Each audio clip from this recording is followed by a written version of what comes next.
ನಾನು ಒಂದು ಅರ್ಧ ಕಪ್ಪು ಅವಲಕ್ಕಿ ತೊಗೊಂಡಿದ್ದೀನಿ. ದಪ್ಪನ ಅವಲಕ್ಕಿ ಅಂದರೆ ಒಗ್ಗರಣೆ ಅವಲಕ್ಕಿ ತೊಗೊಂಡಿದ್ದೀನಿ. ಈಗ ಇದನ್ನು ಇನ್ನೊಂದು ಪಾತ್ರೆಗೆ ಹಾಕ್ಕೊಂಡು ತೊಳೆದಿಟ್ಕೊಂಬಿಡೋಣ. ಈಗ ಅವಲಕ್ಕಿನ ಕ್ಲೀನಾಗಿ ತೊಳೆದಿಟ್ಕೊಂಡಿದ್ದೀನಿ. ಒಂದು 3 ಸಲ ನೀರು ಹಾಕಿ ತೊಳೆದಿಟ್ಕೊಂಡಿದ್ದೀನಿ. ಈಗ ಇದಕ್ಕೆ 1 ಕಪ್ಪು ಬಾಂಬೆ ರವೆ ಹಾಕ್ಕೊತಿದ್ದೀನಿ. ಅರ್ಧ ಕಪ್ಪು ಅವಲಕ್ಕಿ ತೊಗೊಂಡಿದ್ರೆ ಅದೇ ಕಪ್ಪಿಂದ 1 ಕಪ್ಪು ಬಾಂಬೆ ರವೆ ತಗೊಂಡಿದ್ದೀನಿ. ಇದನ್ನು ಹಾಕೋಣ. ಈಗ ಅದೇ ಕಪ್ಪಿಂದಾನೆ ಅರ್ಧ ಕಪ್ಪು ಮೊಸರು ತೊಗೊಂಡಿದ್ದೀನಿ. ಈಗ ಇದನ್ನು ಹಾಕೋಣ.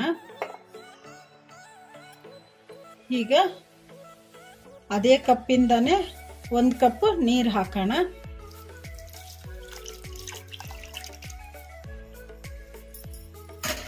ಈಗ ಕಲಿಸ್ಕೊಂಬಿಡೋಣ.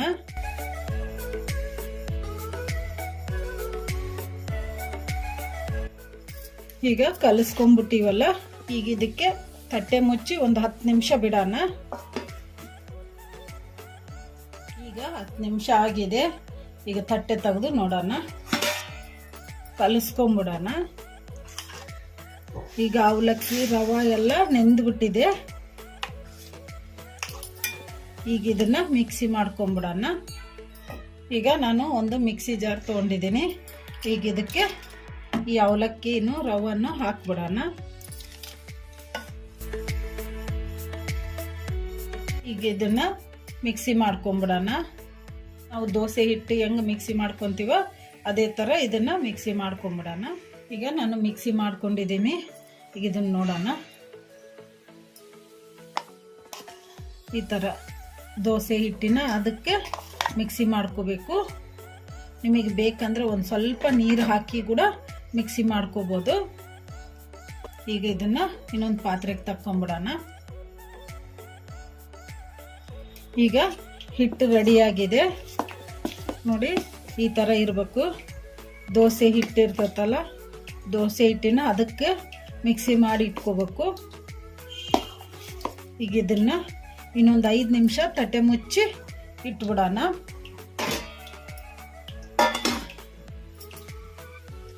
ಈಗ 5 ನಿಮಿಷ ಆಗಿದೆ. ತಟ್ಟೆ ತೆಗೆದು ನೋಡೋಣ. ಈಗ ಕಲಿಸ್ಕೊಂಬಿಡೋಣ.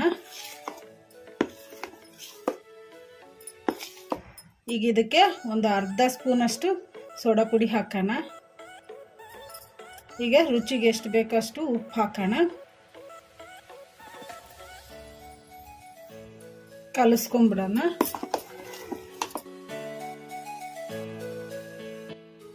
ಈಗ ಕಲಿಸ್ಕೊಂಡ್ಬಿಟ್ಟಿವಲ್ಲ, ಈಗ ಇದಕ್ಕೆ ಬಿಸಿ ಹಾಲು ಒಂದು ಸ್ವಲ್ಪ, ಒಂದು ಟೀ ಗ್ಲಾಸ್ ಇರ್ತೈತಲ್ಲ ಅದಕ್ಕೆ ಅರ್ಧದಷ್ಟು ಕಾಸಿಟ್ಕೊಂಡಿರೋ ಹಾಲು ಬಿಸಿಯವೇ ಹಾಕ್ಬಿಡೋಣ. ಕಲಿಸ್ಕೊಂಬಿಡೋಣ.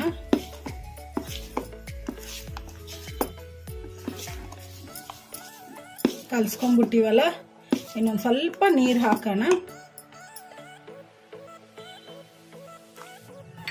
ಕಲಿಸ್ಕೊಂಬಿಡೋಣ.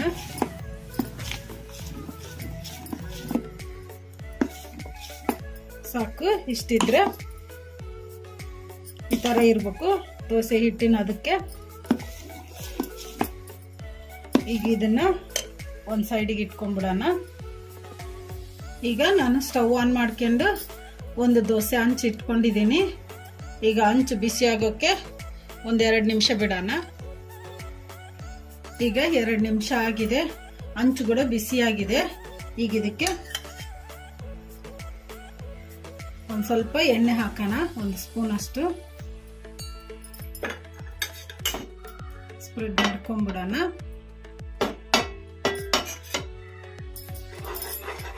ಈ ಥರ ಈಗ ನಾವು ರೆಡಿ ಮಾಡಿ ಇಟ್ಕೊಂಡಿದ್ವಲ್ಲ ಹಿಟ್ಟು, ದೋಸೆ ಹಿಟ್ಟು ಕಲಸಿಟ್ಕೊಂಡಿದ್ವಲ್ಲ, ಈಗ ಇದನ್ನ ಸೆಟ್ ದೋಸೆ ಹಾಕೋಣ.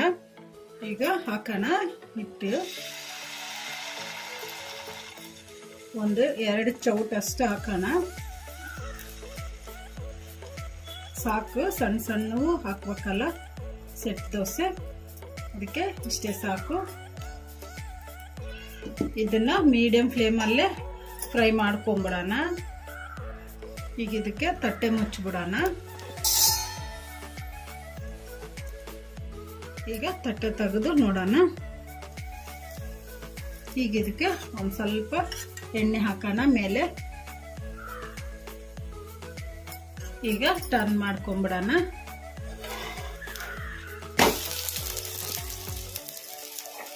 ಇದನ್ನ ಮೀಡಿಯಂ ಫ್ಲೇಮಲ್ಲೇ ಸುಟ್ಕೋಬೇಕು. ನಾರ್ಮಲ್ಲು ಸೆಟ್ ದೋಸೆ ಥರನೇ ಬರ್ತವು. ಮನೆಯಲ್ಲಿ ಯಾವಾಗಾದರೂ ಬೇಕು ಅಂತ ಅನ್ನಿಸ್ದಾಗ ಒಂದು 10 ನಿಮಿಷದಲ್ಲಿ ದೋಸೆ ರೆಡಿ ಮಾಡ್ಕೋಬೋದು. ಅಕ್ಕಿ ನೆನೆಸಿಟ್ಟು, ಉದ್ದಿನಬೇಳೆ ನೆನೆಸಿಟ್ಟು ಇವೆಲ್ಲ ಮಾಡೋದಕ್ಕಿಂತ ಈ ಥರ 10 ನಿಮಿಷದಲ್ಲಿ ರೆಡಿ ಮಾಡ್ಕೋಬೋದು ಸೆಟ್ ದೋಸೆಯನ್ನು. ಈಗ ಇದನ್ನು ಒಂದು ಪ್ಲೇಟಿಗೆ ತಕ್ಕೊಂಬಿಡೋಣ.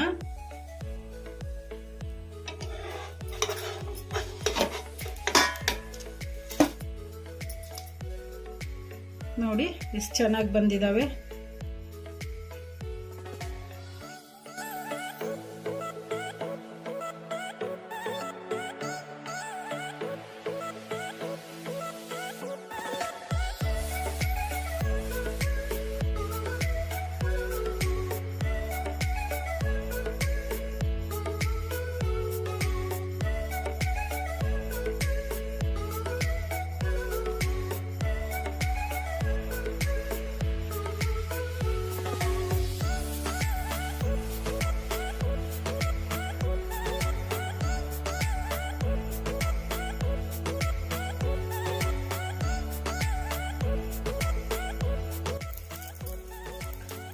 ನಾವು ಲಾಸ್ಟಿಗೆ ಹಾಲು ಹಾಕ್ಕೊಂಡಿದ್ವಲ್ಲ, ಹಾಲು ಬಿಸಿ ಹಾಲು, ಅದು ಯಾಕೆ ಹಾಕ್ಕೊಂಡಿದ್ವಿ ಅಂದರೆ ಕಲರ್ ಬರ್ತಾವೆ ಚೆನ್ನಾಗಿ ಅಂತ ಬಿಸಿ ಹಾಲು ಹಾಕ್ಕೊಂಡಿರೋದು.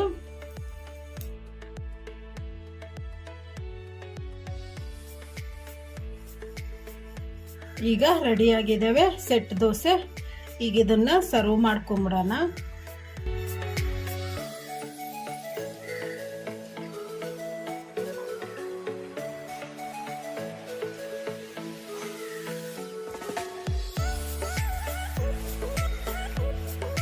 ಈಗ ರೆಡಿಯಾಗಿದೆ ಸೆಟ್ ದೋಸೆ.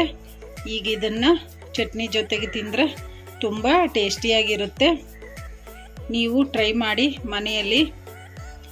ಎಲ್ಲರೂ ಇಷ್ಟಪಡ್ತಾರೆ, ಮಕ್ಕಳಂತೂ ತುಂಬ ಇಷ್ಟಪಟ್ಟು ತಿಂತಾರೆ. ನೀವು ಟ್ರೈ ಮಾಡಿ. ನೋಡಿ ಎಷ್ಟು ಚೆನ್ನಾಗಿ ಬಂದಿದ್ದಾವೆ. ನಾವು ನಾರ್ಮಲ್ ದೋಸೆ ಹಿಟ್ಟಿಂದ ಮಾಡ್ಕೊತೀವಲ್ಲ ಆ ಥರ ಬಂದಿದ್ದಾವೆ. ಎಷ್ಟು ಸ್ಮೂತಾಗಿ ಬಂದಿದ್ದಾವೆ. ನೀವು ಟ್ರೈ ಮಾಡಿ. ಮನೆಯಲ್ಲಿ ಎಲ್ಲರೂ ಇಷ್ಟಪಡ್ತಾರೆ.